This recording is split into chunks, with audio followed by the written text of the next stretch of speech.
तो गाइज आज मैं आप सबके लिए लेकर आई हूँ नान खटाई की रेसिपी। नान खटाई एक ऐसी रेसिपी है ना जो हर किसी को पसंद होगी। मतलब कौन नहीं होगा जिसको नान खटाई ना पसंद हो। यहाँ तक कि मेरे घर का क्या हाल है ना कि अगर नान खटाई का एक पीस बचा हो तो मेरी और मेरी भाई की तो लड़ाई हो जाती है। लेकिन अब लड़ाई को हम बचाएंगे और घर पे ही बहुत ही कम पैसों में नान खटाई बना करके तैयार करेंगे। पर क्या दीदी उतनी टेस्टी बनेंगी? हाँ भाई, ये उतनी ही टेस्टी बनेंगी, इतनी टेस्टी बनेंगी कि तुम मुझसे बार बार जिद करोगे कि इस नान खटाई को घर पे बनाऊं। यहाँ पर सिर्फ 30 रुपए में इतनी लाजवाब नान खटाई बनी है ना गाइस कि आप ना खुद की तारीफ करोगे, मेरी तारीफ करोगे और रेसिपी को बार बार शेयर करोगे। तो चलिए, इतनी ही लाजवाब नान खटाई आज हम बनाएंगे इडली स्टैंड में, बगैर ओवन के, बगैर अंडे वंडे के। चलो शुरू करते हैं। मतलब करना क्या है, सबसे पहले हमें चाहिए ड्राई इंग्रेडिएंट। ड्राई इंग्रेडिएंट में आपको चाहिए मैदा। आप इसकी जगह आटा यूज़ कर सकते हो, बट मैदे से रिजल्ट बहुत अच्छा आता है। यहाँ पर ग्राम में भी मेजरमेंट लिखा हुआ है, आपको डिस्क्रिप्शन बॉक्स में भी मेजरमेंट मिल जाएगा। तो आराम से आप रेसिपी को देखिए और समझिए। 120 ग्राम मैदा या 1 कप जितना मैदा, आधे कप जितना हम इसमें बेसन डालेंगे, ये 60 ग्राम के करीब हो गया। अब हम इसमें डाल देंगे सूजी। तो यहाँ पर लगभग 1/4 कप के करीब हमने यहाँ पर सूजी ली है, जो कि थोड़ी सी ज़्यादा होगी, 1 चम्मच के करीब। ग्राम में नापे तो 40 ग्राम है। अब इसे अच्छी तरीके से हम छान लेंगे। देखिए, सूजी को बिल्कुल भी ज़्यादा नहीं करना है, थोड़ी सी कम होगी तो चल जाएगी। छानना बहुत ज़्यादा ज़रूरी है, तभी आपकी जो नान खटाई है ना वो एकदम फ्लेकी बनेंगी। मतलब इतनी हल्की रहेंगी ना, जैसे भुसभुसी सी होती है, एक वर्ड होता है ना हमारे यहाँ भुसभुसा, तो बिल्कुल वैसे ही होंगी। अब इसे अच्छी तरीके से मिक्स करें। नान खटाई में एक फ्लेवर बहुत अच्छा लगता है, वो है इलायची का पाउडर। इसे डाल दें। अब इसे हम साइड में रखेंगे। चाहे तो आप चुटकी भर नमक भी डाल सकते हो। अब देखो, मैंने यहाँ पर लिया है देसी घी। अब देसी घी आपको आधे कप जितना, लगभग 60 ग्राम जितना लेना है। अब यहाँ पर आपको हो गया, अगर हम देसी घी लेंगे ना तो बजट दीदी 30 रुपए से ऊपर हो जाएगा। ऑफ कोर्स बजट आपका देसी घी में 30 रुपए से ऊपर हो जाएगा, लेकिन देसी घी लेना ऑप्शनल है। आप इसकी जगह पर यूज कर सकते हो डालडा। अगर आप डालडे से इस रेसिपी को बनाओगे तो आपका जो है 30 रुपए के अंदर ये रेसिपी बन जाएगी। बट देसी घी में ऐसा नहीं है कि देसी घी से अच्छा फ्लेवर या टेक्सचर आएगा, सेम ही आता है, बराबर ही आता है। आपके ऊपर है, आप जो यूज़ करना चाहो। अब इसमें हम 1 कप जितनी पिसी हुई चीनी डालेंगे, जो कि 120 ग्राम के करीब है। इसे हम इसके अंदर डाल करके अच्छी तरीके से मिक्स करेंगे। और ये देखिए, इतना अच्छे से मिक्स किया कि टूट गया मेरा, तो हम दूसरा चेंज कर लेते हैं। अब हम इसे अच्छे से मिक्स करेंगे। आप चम्मच की मदद से भी मिक्स कर सकते हो, हैंड की मदद से भी कर सकते हो, कैसे भी कर सकते हो, ठीक है। इतना मिक्स करना है जब तक कि ये एकदम लाइट एंड फ्लेकी नहीं हो जाता, मतलब एकदम वाइट हो जाएगा। ये भी एकदम वाइट एंड मतलब फ्लफी सा हो जाएगा। मैं आपको चेक करने का तरीका बताऊंगी। आज मेरी जीभ ना बार बार पलट रही है, पता नहीं क्या बात है। खैर छोड़ो, मैं आपको चेक करने का तरीका बताऊंगी, जैसे हमारे स्कूल टाइम पे और जब मैंने सीखा था बेकरी क्लासेस, तब वैसे सिखाया गया था। और ये हमेशा मैं टिप आजमाती हूँ, ऐसा नहीं है कि सिर्फ रखने के लिए है ध्यान में। हमेशा ये टिप्स आप ध्यान रखिएगा, आपकी बिस्किट्स नान खटाई कभी नहीं बिगड़ेगी। पानी ले लो और उसके अंदर 1 बूंद डाल के देखो। ये ना एकदम नीचे बैठना नहीं चाहिए, ये ऊपर ऐसे तैरना चाहिए। तो अगर ये ऊपर तैर रहा है, जैसे कि नदी के ऊपर नाव तैरती है, ऐसे तैर रहा है ना, तो समझ लो कि आपका मिक्सचर ना बिल्कुल रेडी है। फिर इसको फेंटने की या कुछ भी करने की ज़रूरत नहीं है। तो इस तरीके से आप चेक कर सकते हो। कई बार हमें लगता है कि मिक्सचर हो गया है, वाइट हो गया है, बट होता नहीं है, इसलिए चेक कर लेना।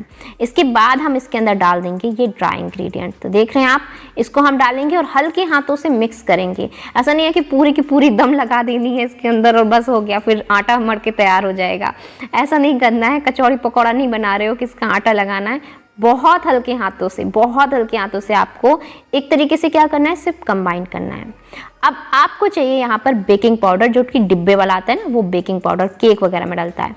वो बेकिंग पाउडर आपको आधे चम्मच यानी कि ½ टीस्पून चाहिए। अगर आप नॉर्मल चम्मच से नापोगे तो भी, जिससे हम दाल चावल खाते हैं, तो भी आपको ½ टीस्पून ही लगेगा।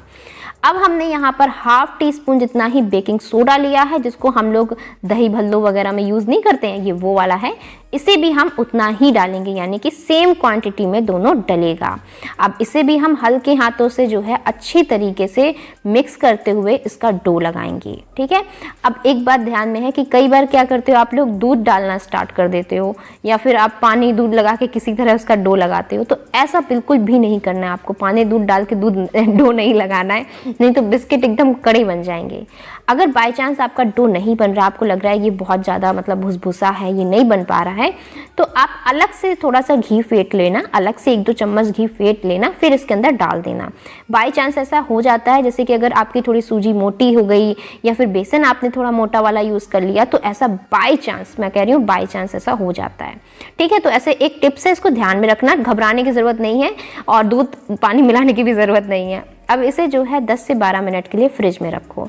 10 से 12 मिनट के बाद इसे हम छुएंगे। फ्रिज में रखना बहुत इंपॉर्टेंट है, अभी आगे बताऊंगी कि क्यों है। फिलहाल इडली मोल्ड है ना, इनको ऐसे घी लगा लो और ये जो इडली स्टैंड आप देख सकते हैं, इसकी दुर्दशा जो हुई है वो इसमें केक बनाते हुए और जो है इसमें जब हम बेकिंग करते हैं ना तो इस वजह से एकदम जल जाता है। तो नीचे नमक डाल दो और इसे ऐसे रख देंगे 7 से 8 मिनट के लिए धीमी आंच पे से अच्छे से पकाएंगे। और इसका ढक्कन लगता नहीं है, बहुत मुश्किल होता है, तो बस लग गया। खैर अब देख लेंगे, हमने 10 से 12 मिनट इसे फ्रिज में रखा। इसके बाद आप कोई ऐसे बर्तन ले लो या चम्मच ले लो जिससे आपकी जो नान खटाई है ना वो सारी एक साइज़ की बने। ठीक है, बाकी अंदाजे से भी बना सकते हो, लेकिन इतना अंदाज़ा होता नहीं है, तो एक नाप से बने, मतलब सबको बराबर मिले, किसी को बड़ा छोटा ना मिले, लड़ाई ना हो।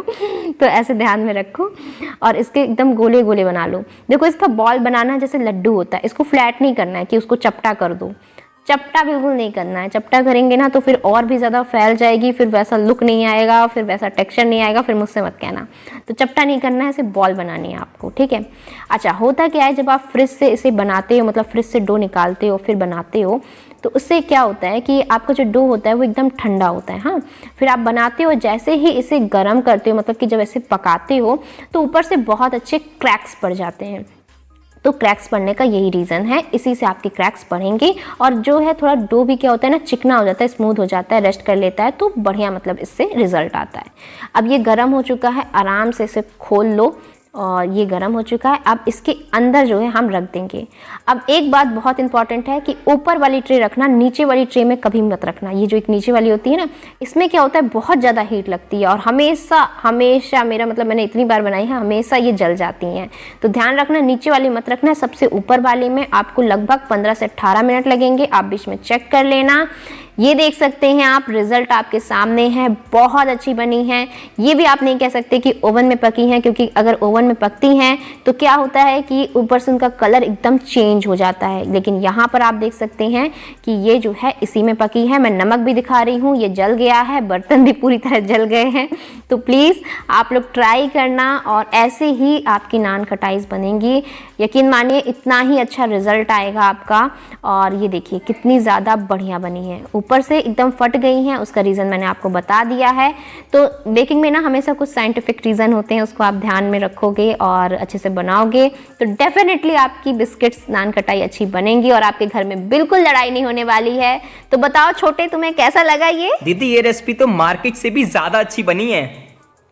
तो मेरे भाई को आ गई पसंद, आपको पसंद आई हो तो लाइक करो और अपने भाई के साथ शेयर